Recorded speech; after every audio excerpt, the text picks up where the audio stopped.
This is the type of topic, and as Brendan Burchard says all the time, that common sense is not always common practice. So I bet if I sat down every one of you and I asked you, what are you doing to deliver world-class?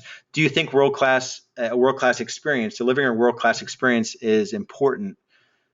Every one of you would say yes. And then when you actually came down to it, I bet less than probably a quarter of us, me included, are actually doing it. But we're taking aggressive steps in that direction to do this.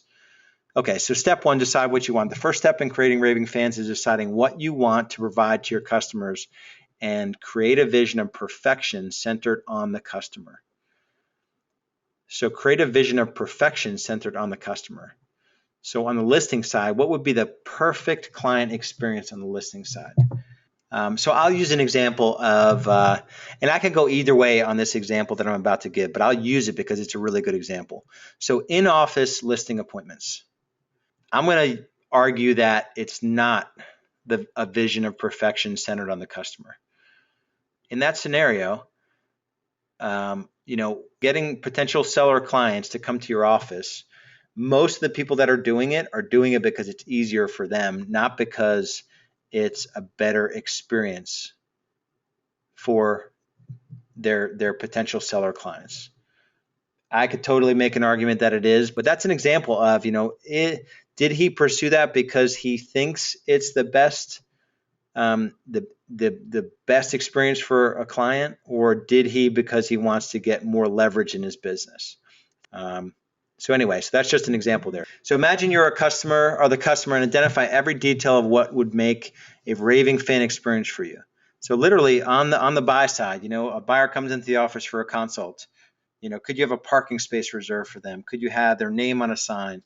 Could you have, water, soda, or snacks, a menu of water? What types of drinks do you have and what types of snacks you have, and give them the menu. Would you like something? And then as you come in, how do you greet them? How do you build rapport? What does that phase look like? How do you go into the presentation? Those sorts of things. When you're showing property, what does that look like? And I don't think this stuff really is done very often in real estate. I'm telling you, it's the next level for my team. And so, maybe there are some solo agents that just do some of this naturally, and they just have a heart toward customer service, but they haven't made it a system-wide thing. So for each type of customer or type of product or service, put yourself in the shoes of the customer from the moment you make contact with the company to delivery of the service and beyond. What type of experience can you envision changing a customer into a raving fan? So you're taking a total stranger, and from the time that they interact with your company all the way to the time where they close on a property, how can you change them into a stranger customer into a raving fan? Step 2, discover what the customer wants. So next, the company must understand its customer's vision in the context of the company's vision. To do this, it is important to first understand who the customer is. The customer is not only the end user of your service, but every single person or business in between.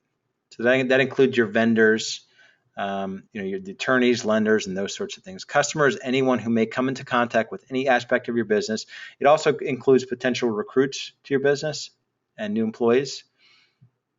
So this whole concept of raving fans, you better make sure that your agents are raving fans of what you do if you're looking to grow.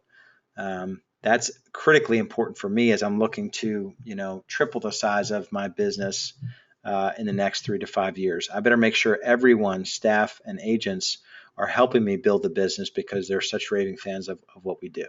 In order to find out the vision, you may need to read between the lines, listen to what your customers are saying, and listen to what they are not saying. The two visions must be compared.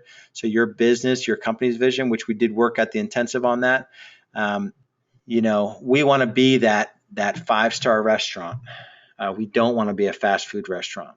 I never want to be a discounter. But I think for the people that play in that space, that's not what I coach. So I'm not going to coach you to be a discounter. We're coaching everyone to be high end.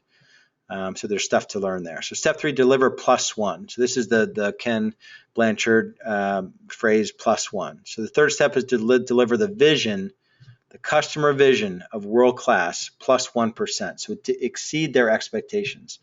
Maybe the most difficult of the three guidelines to implement. To truly create raving fans, a company must deliver to every customer what was promised consistently every time, every day, promise and deliver over and over and over again.